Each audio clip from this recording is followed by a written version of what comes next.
ఎప్పుడైనా సరే అహంకారం ఎందుకు వస్తుంది అంటే అన్నీ నాకు తెలుసు, నా అంతవాడు లేడు అన్న భావన ఉంటే, అన్నీ నాకు తెలుసు అన్నప్పుడు అహంకారం. నాకేం తెలుసు? సర్వజ్ఞుడైనటువంటి వాడు ఈశ్వరుడు. ఆయన నాకన్నా తెలుసున్న వాళ్ళని ఎందరినో సృజించాడు.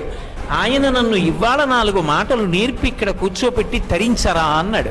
12 స్కంధములు ఆంధ్రీకరించిన పోతన గారు నేను భాగవతం ఆంధ్రీకరించాననలేదు.